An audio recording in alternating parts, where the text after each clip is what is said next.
Good morning, Sava here from Sava Talks Football. Welcome to episode 1 of a daily dose of Spurs. Every morning for 10 minutes we'll have a catch up on Spurs and give you your dose of information, whether it be match results, transfers, upcoming games, managers leaving, people buying the club, whatever it may be. And before anyone says anything, I am in the passenger seat of a car. I am not driving and recording this video. It's just where the camera is flipped. So today on a daily dose of Spurs, a great day to start this, to be fair. We've got a London derby at 4:30 p.m. today with West Ham United. West Ham in the bottom 3, ladies and gentlemen. West Ham in, I want to say, terrible form. They've actually picked up a tiny bit, managed to get a good draw away at Newcastle. They got a draw at home to Chelsea. They're looking a little bit more organised, but I still think this is a game that Tottenham Hotspur should be winning. I want to say with relative ease and with comfort, but that's not what Tottenham do, is it? And we've not been scoring a lot. Let's hope that changes today. Let's hope we can go to our own ground and stick 3 or 4 past a team that are in the bottom 3. I do think it would be an absolute failure should we fail to beat West Ham. I don't even think a draw saves that. And hopefully we see a much better result today, a much better performance as well. I think the last few performances have been very, very lacklustre in terms of no identity really in terms of attacking. Having some of the ball at Leicester, having some of the ball at Milan, not really knowing how to probe, how to prod, how to open up a defence. We scored 1 goal in those 2 games, which was a scrappy goal from a corner from Bentancur. Other than that, we've not troubled goalkeepers. We've not made defences really have to sit back and clear balls frantically, put their bodies on the line. So hopefully today we can see that changed. We're at home. We've got all of our attacking players fit, from Harry Kane, Kulusevski, Heung-min Son, Danjuma, Richarlison. There's a wealth of attacking talent there that we should be able to open up West Ham. Also, I know we have got a few injuries in terms of first team starters would be Bentancur and Lloris. Let's be fair, I'm not going to count Basuma and Sessegnon in that because they're not really first team starters. Then you look at West Ham. West Ham have got a lot of injuries, the likes of Zuma and Agurd at the back. They've got Skamaka out injured, Maxwell Cornet, Paqueta, Cresswell. This is a lot of injuries. If we can't beat a depleted West Ham at home when they're in the bottom 3, serious questions need to be asked about the state of this club at the moment. On the flip side, let's look at the positive. If we win today, we go back into that top 4 and put a bit of pressure on Newcastle, who will then be behind us. Newcastle started to draw a lot of games again. They started the season like that. They then went into a run of winning games and they've now dropped back into a lot of draws. Obviously, they lost the game yesterday to Liverpool, but before that, lots and lots of draws. Can you believe it? Newcastle have only lost 2 games all season, both to Liverpool. It's a very important game today for different reasons as well, and let me know your feelings on this. For me, the way I see this is Liverpool are now starting to put a couple of wins together and are, I believe, 4 points behind us with a game in hand. I think Brentford as well, nestled right in there behind us. Brighton and Fulham nestled in right behind us. Winning today sends out a signal. Winning today gives a couple of points gap from those teams and allows us the ability to drop games moving forward. At the moment, I just don't think we can afford to drop games because everyone is bunching up. Will Chelsea go on a run? We don't know. It's not happening yet. But Liverpool certainly look like they will, as I thought they would, purely because they've now got their players back from injury. In the last 3 or 4 games, they've got back Andy Robertson, Van Dijk, Henderson, Fabinho, Firmino, Jota. Gakpo started to score a few goals. Nunes has started to score goals. We don't want to be in a trap where we were 10, 12 points clear of Liverpool and then finish behind them, because I still think they're going to make top 4. Can we close the gap on United? All of these questions. Looking at today's game, what would you do? We know Stellini is going to play, and I'm going to try and make this a video where we don't talk about Conte staying or going, but we don't talk about the owners. So let's just talk about football for once.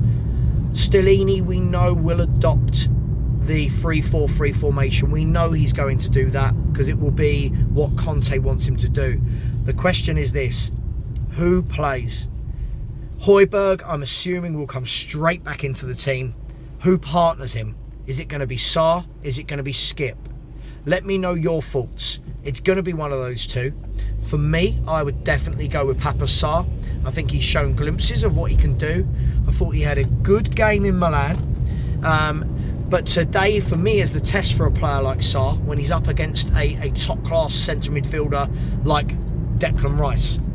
I thought AC Milan gave us a lot of the ball, and I thought that suited Sarr. But what can he do against better teams?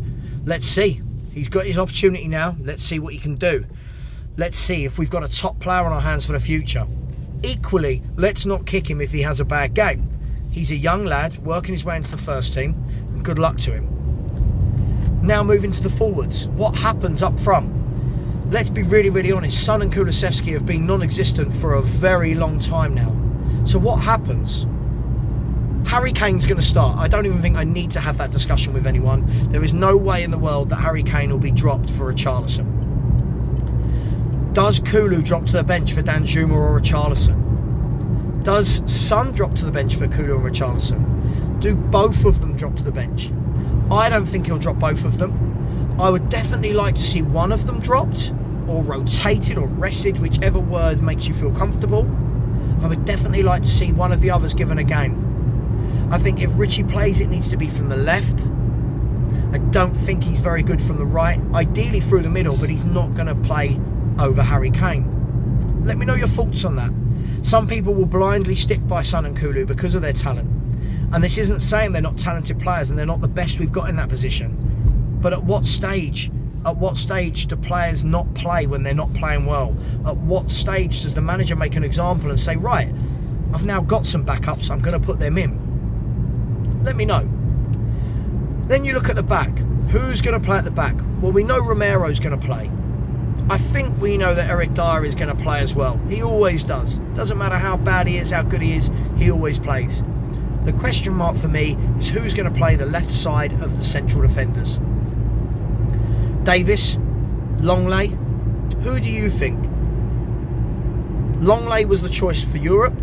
I have a feeling he's going to go back to Ben Davis today for the league. I don't know why. I've got nothing to substantiate that. I just think he will go back to Davis. I think clearly he doesn't trust either of them because he keeps rotating them. But that would be what I think he does today. For me, I think it's deep in the Devil Blue Sea. I don't know who's better, who's worse, who's more comfortable on the ball. Equally, the other question mark is going to be this: who plays at right wing back? Is it going to be Porro, who we've got 45 million to lay out on in the summer? The player that they chased for 2 windows, the player that took 31 days to sign. Is it going to be Porro? Are we going to start trying to get him into the game, into the team, in a game where we should have quite a lot of the ball and attack? Or are we going to see Emerson Royal play, who's been better lately? I don't think he's good, but I think he's been better, defensively better. I still think he's atrocious going forward. What would you do? Would it be Porro or would it be Emerson Royal? Let me know your thoughts in the comment section below. All in all, a very strange time in the Premier League at the moment. A very, very strange time. No one can seem to put a run of games together. Arsenal couldn't win for 3, then beat Villa 4-2. Man City were just starting to go on a run of 3 wins and then draw at Forest. Man United up and down. Newcastle can't stop drawing games. Brentford, Brighton and Fulham all keep winning, losing, drawing. Same with Spurs. A very strange season, but what I do know is that we need to capitalise. So come on, let's beat West Ham today. For me, I'm going to say it, and I will say this again on my show tonight at 7 o'clock, the Spurs review. Please join us for that. I'll say this then live. There's no excuses for not beating West Ham today. Conte not being there isn't an excuse. Lloris not being there isn't. Bentancur isn't. This is a team that we are better than, with better players. If we don't beat them, it's very, very poor. I think we will. I think we take the 3 points and I think we move back into the top 4, albeit maybe for the time being. But please please subscribe. We're on our way to 3,500 subscribers, trying to get there by the 1st of April when my channel will be a year old. So please help, please support. Thank you very much for everybody who's been a channel member, that's liked, that's subscribed. I will see you later. Enjoy the game, take care, and come on you Spurs.